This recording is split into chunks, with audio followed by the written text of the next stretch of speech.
Eu sou segurança na minha empresa há mais de 2 anos, mas o trabalho que minha empresa faz não é o típico. Para simplificar, minha empresa aceita empregos que nenhuma outra empresa de segurança aceitaria. Isso inclui atribuições de alto risco que frequentemente resultam na morte dos membros da equipe ou no abandono de seus postos. Deixe-me começar do começo. Quando comecei a trabalhar aqui, eles tiveram uma conversa longa comigo para explicar todos os potenciais perigos que eu enfrentaria.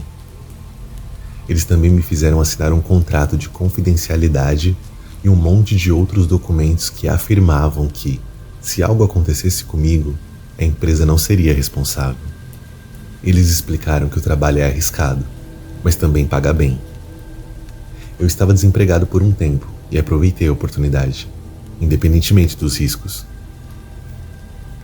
No entanto, ao contrário da maioria das outras empresas, eles me fizeram ler o contrato de confidencialidade em voz alta e garantiram que eu estivesse ciente de todas as regras. Algumas das coisas que eu li no contrato me fizeram inicialmente pensar que tudo era uma piada, mas depois percebi que meu superior estava falando muito sério. Basicamente, meu trabalho seria fornecer apoio aos seguranças em outros postos via comunicação e patrulhar o perímetro em que estava posicionado. Nossa sede estava localizada em um complexo de edifícios de escritórios que tinham várias empresas alugando os edifícios adjacentes. Eu trabalharia principalmente à noite. As regras eram as seguintes. Eu deveria fazer uma varredura completa no complexo e em todos os escritórios, exceto no edifício 4, o escritório de telemarketing. Eu não deveria me aproximar do edifício 4 sob nenhuma circunstância. Não importa o que eu ouvisse do lado de fora. Mesmo que eu visse alguém dentro pelas janelas, eu não deveria interagir. Quando pedi mais detalhes, eles se recusaram a me responder, afirmando que eu deveria simplesmente obedecer às ordens se valorizasse minha vida. Para o edifício 6, a empresa de design, as regras eram ainda mais estranhas. Eis o que meu chefe me disse. No edifício 6, às vezes você pode encontrar alguém. Uma mulher, para ser mais preciso. Ela vai tentar iniciar uma conversa com você. É de extrema importância que você ignore a presença dela a todo custo. Ela vai tentar falar com você, provocá-lo, mas nunca vai atrapalhar seu trabalho. Uma regra extremamente importante para lembrar é que se você a vir no prédio, não corra ou saia do prédio antes de concluir sua varredura. Confie em mim, ela vai saber. Faça a varredura como faria normalmente. Verifique cada sala e, em seguida, saia silenciosamente, ignorando-a o tempo todo. Ela ficará cada vez mais agitada e violenta. Talvez até tente assustá-lo, dizer que há algo atrás de você de uma maneira muito convincente. Apenas a ignore. Se você não fizer isso, bem, você não quer saber o que aconteceu com o último segurança. Desde então, encontrei a mulher uma vez e foi uma experiência angustiante, da qual prefiro não falar. Outra regra que eu tinha que lembrar era não abrir o portão entre as 10 da noite e as 7 da manhã.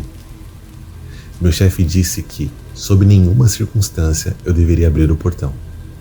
Mesmo que o próximo segurança viesse 5 minutos antes para me substituir, o portão deveria permanecer fechado.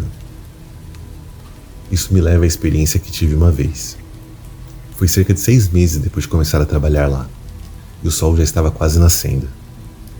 Ouvi batidas no portão e, quando saí, vi através do portão a silhueta do meu colega de trabalho. "Ei, você se importa de abrir o portão?" Ele perguntou. Enquanto eu me aproximava e colocava minhas chaves na fechadura, meu telefone começou a tocar. Eu atendi sem nem olhar para a tela, mas quando ouvi a voz, meu sangue gelou. Era o meu colega de trabalho. "Ei, eu vou atrasar 30 minutos hoje. Desculpa, cara." Desliguei e só então percebi que eram 6h50. Fiquei olhando para a silhueta do outro lado do portão, que de repente começou a bater na porta, exigindo ser deixado entrar, afirmando ter perdido o celular e que era o meu verdadeiro colega de trabalho.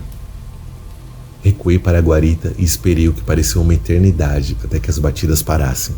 Na realidade, só durou até às 7 da manhã. Essas eram todas as regras que eu tinha que seguir no meu posto, e na maioria das vezes era tranquilo. No entanto, ouvi histórias de outros colegas de trabalho. Como estou em contato com seguranças em outros postos, um deles me contou essa história. Ele trabalhava como segurança em um prédio residencial e uma noite um homem idoso que morava lá o chamou para ir ao seu apartamento. Ele não explicou o que tinha de errado, apenas disse para ele ir até lá, então ele foi.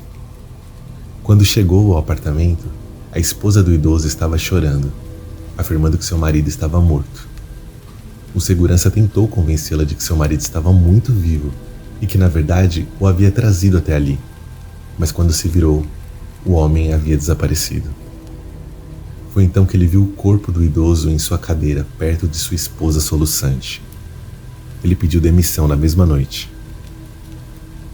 Outra coisa assustadora que aconteceu foi em uma fazenda. Um cara chamado Diego, que trabalhava lá, me contou sua própria experiência, que o fez fugir de seu posto no meio da noite. Aparentemente, a fazenda estava vazia naquele momento, pois ainda estava em fase de construção, mas seu dever era basicamente patrulhar ao redor da fazenda e garantir que não houvesse invasores ou vândalos. Então, uma noite, enquanto ele estava andando, ouviu alguém chamando seu nome de forma brincalhona. Ele inicialmente descartou como algo de sua imaginação, mas quando isso se repetiu, ele perguntou quem estava lá e exigiu que se mostrasse com as mãos para o alto. Agora, eu não vi isso, então não posso garantir nada, mas o Diego jura que é verdade. Ele disse que, de repente, de dentro da plantação, um homem simplesmente se ergueu. O topo da plantação chegava à altura de sua cintura, o que era tecnicamente impossível, pois a plantação em si era mais alta do que o próprio Diego. E ele era um cara bem alto. Mas o homem sorriu para ele e continuou chamando seu nome de forma brincalhona, como se ainda estivesse se escondendo dele. Não é preciso dizer que Diego não ficou por perto para ver o que diabos aquele cara queria.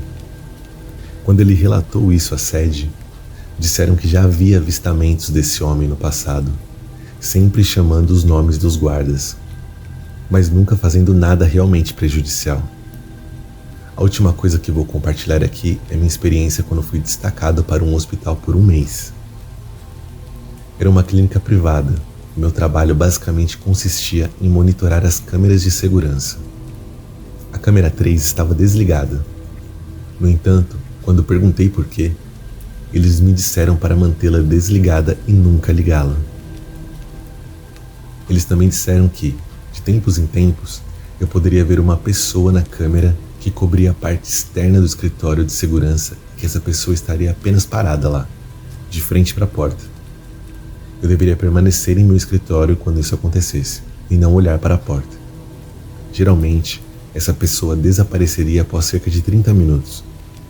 Patrulhar era estritamente proibido entre as 3 e as 6 da manhã. O dinheiro é uma das razões pelas quais ainda não desisti até agora.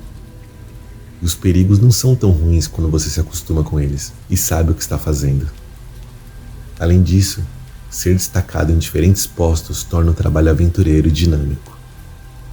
Se algum de vocês não tiver talentos ou qualificações especiais, assim como eu, esse trabalho é perfeito para você.